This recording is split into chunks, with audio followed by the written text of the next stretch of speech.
সত্য সহায় হোক সর্বজীবে, শান্তি প্রতিষ্ঠিত হোক সর্বজীবে।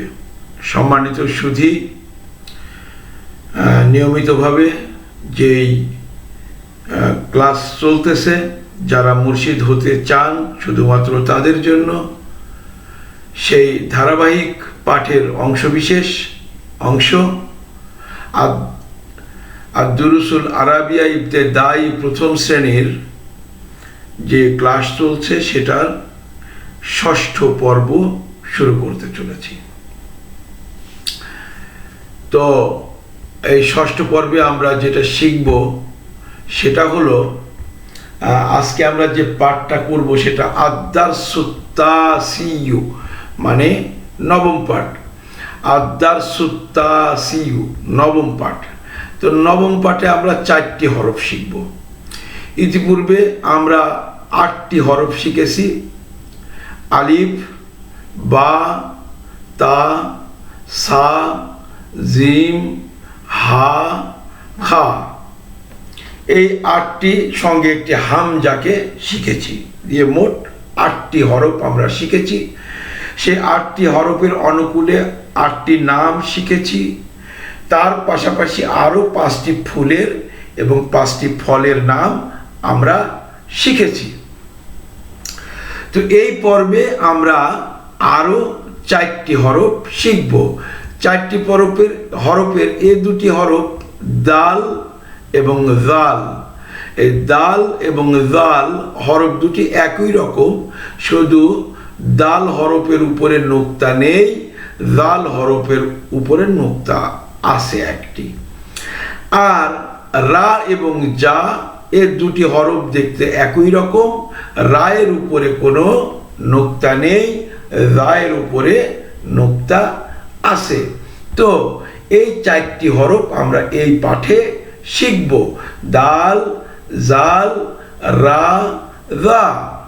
তো এই 4টি হরফের অনুকূলে আমরা 4টি নাম শিখব। কি কি? দাল। দাল হরফের অনুকূলে দারুন। দারুন মানে বাড়ি। দাল হরফের অনুকূলে দালে দারুন। দারুন মানে বাড়ি। দালে দারুন। দারুন মানে বাড়ি। জালে জুবাবুন। জালে জুবাবুন। জুবাবুন মানে মাসি। জালে জুবাবুন।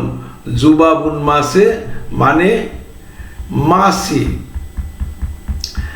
আর রায়ে রিজলুন।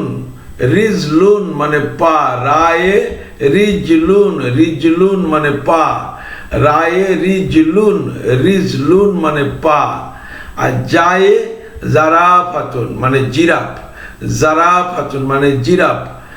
জায়ে জারাফাতুন মানে জিরাফ। জায়ে জারাফাতুন মানে জিরাফ। এই 4টি হরফ আমরা এই পাঠে শিখলাম।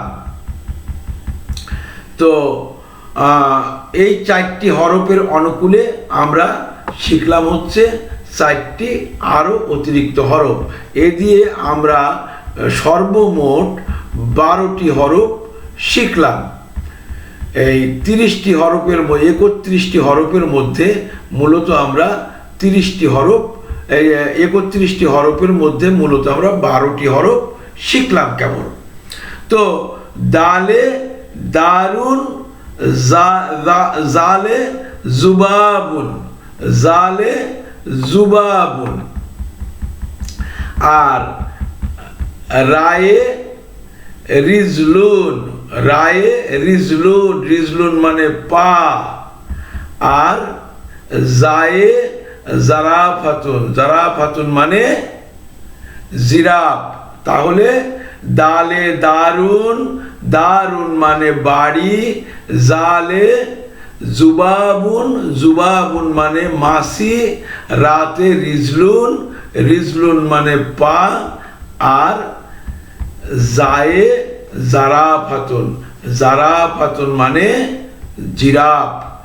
এই 4টি হরফ আপনারা খুব সুন্দর করে মুখস্থ করবেন এবং হরফগুলিকে চিনতে হবে, যে আপনি দেখেই চিনতে পারবেন যে এটা এই হরফ। তো আমরা যখন 30টি হরফ চিনে ফেলবো এবং 30টি হরফের উপরে স্বরবর্ণ আমরা ব্যবহার শিখে ফেলবো স্বরবর্ণটা, তখন আমরা বানান পড়তে শুরু করব।